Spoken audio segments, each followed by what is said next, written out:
suis Madame Aïssa Kabo Sidikou, représentant résident de la Commission de l'Union économique et monétaire ouest-africaine au Sénégal.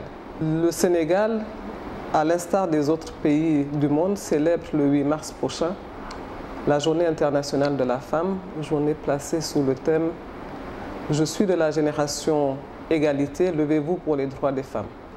Il est nécessaire effectivement que 25 ans après les accords, la déclaration déjà et le plan d'action de Beijing, qui à mon avis seront une révolution dans la vie des femmes, il est normal qu'à cette occasion, nous puissions ensemble examiner ce qui a été fait dans le cadre du respect des droits des femmes.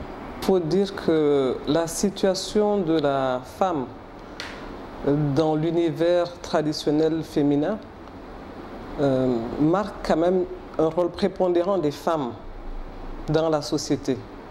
C'est un rôle prépondérant dans la mesure où, au niveau traditionnel, les femmes jouaient des rôles assez précis.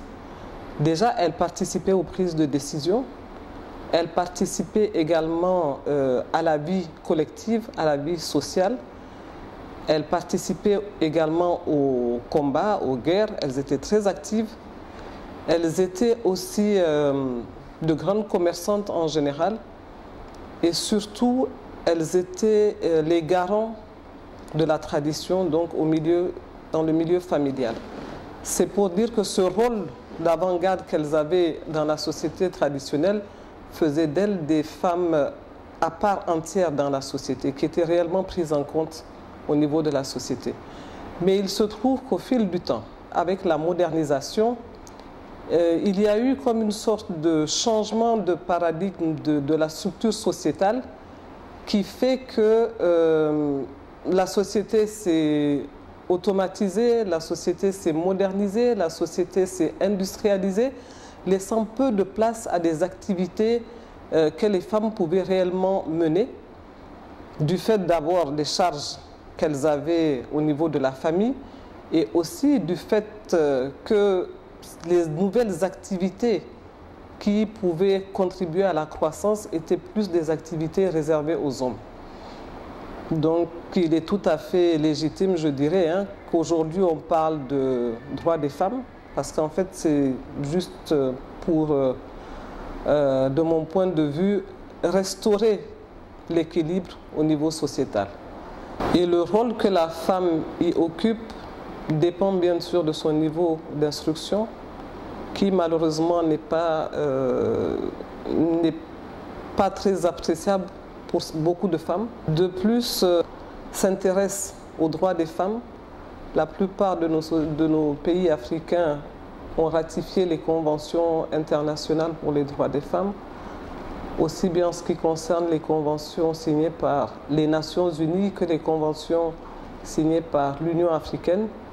Et au niveau de l'UEMOA et de la CEDEAO, il y a aussi des actes additionnels, donc des décisions prises par les chefs d'État et de gouvernement en faveur des droits des femmes qui font que la société africaine progressivement est en train de se transformer pour prendre en compte la dimension femme, la dimension fille et surtout pour que la femme soit une actrice à part entière dans le développement social, dans le développement économique de nos sociétés.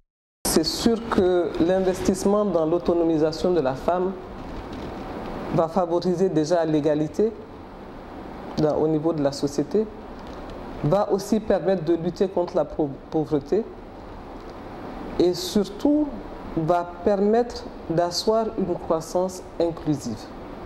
Parce qu'aujourd'hui, autonomiser une femme, ça veut dire quoi? Autonomiser une femme, c'est lui donner la possibilité de mener des activités en toute indépendance, de pouvoir disposer en toute indépendance aussi des retombées de ces activités-là, mais c'est aussi la responsabiliser pour mettre en commun, en synergie, je dirais, aussi bien des acteurs que des biens et des services pour créer de la valeur ajoutée. Donc là, on sort carrément du cadre de l'émancipation, c'est-à-dire de la liberté, pour aller dans un cadre de responsabilité. Donc c'est une responsabilité sociétale.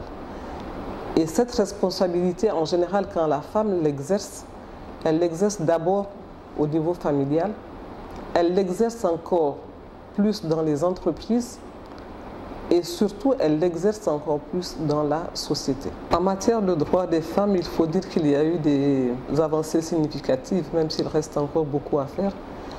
Ces avancées ont été prises en compte déjà au niveau des Nations Unies, dans les conférences mondiales sur les femmes, notamment la conférence de Beijing, qui est la 4e conférence du genre, et qui est une feuille de route assez révolutionnaire quand même dans le droit des femmes, dans la mesure où au moins 12 concepts ont été pris en charge, aussi bien en ce qui concerne la violence faite aux femmes que la santé, l'éducation, les sciences, l'environnement.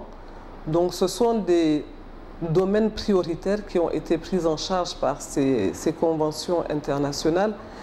Et du point de vue des droits, au niveau des pays africains, la plupart des pays africains ont ratifié ces conventions. Parce qu'il y a au moins 189 pays qui ont ratifié ces conventions. Et surtout, ce sont des conventions qui ont été prises en charge dans les actes nationaux. Et c'est pour ça qu'aujourd'hui, il est quand même assez étonnant de voir que dans la pratique, ces droits ne sont pas respectés. De mon point de vue, il faudrait déjà que les femmes soient formées à être plus résilientes, qu'elles soient formées à comprendre leurs droits et surtout qu'elles soient formées à exercer leurs droits et leurs devoirs. Il est aussi important que les hommes puissent être associés à la réflexion, que les hommes puissent être sensibilisés, que les pouvoirs publics, la société accompagnent les femmes dans la réalisation des objectifs du millénaire. Au niveau africain, parmi les 10 pays qui respectent le plus les droits des femmes, il y a 3 pays qui sont cités, dont le Sénégal, le Rwanda et l'Afrique du Sud.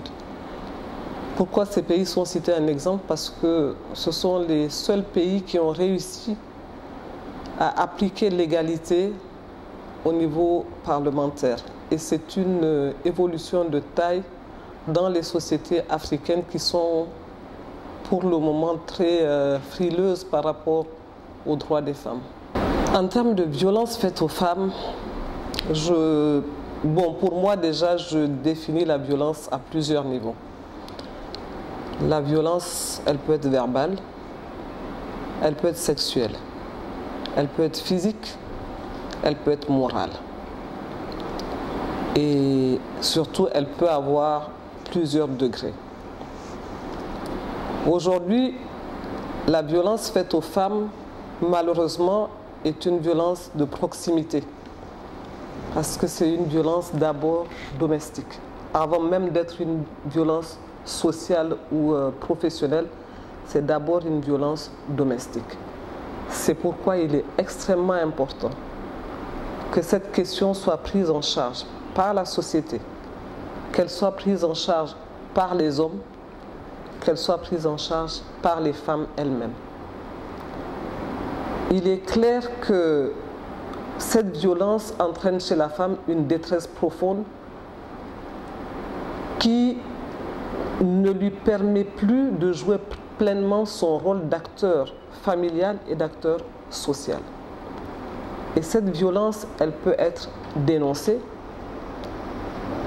Aujourd'hui, nous avons plusieurs techniques de communication qui permettent de dénoncer les violences et surtout les femmes sont assez sensibles au fait que la violence ne doit plus être cachée. Aujourd'hui, heureusement, les femmes ont pris conscience que cette violence doit être dénoncée.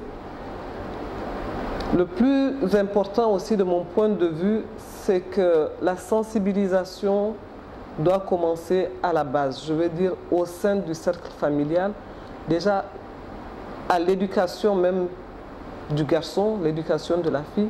Ce sont des notions qui doivent être introduites pour que les enfants naissent et surtout pour que les enfants grandissent avec déjà cet esprit de non-violence dans leur entourage.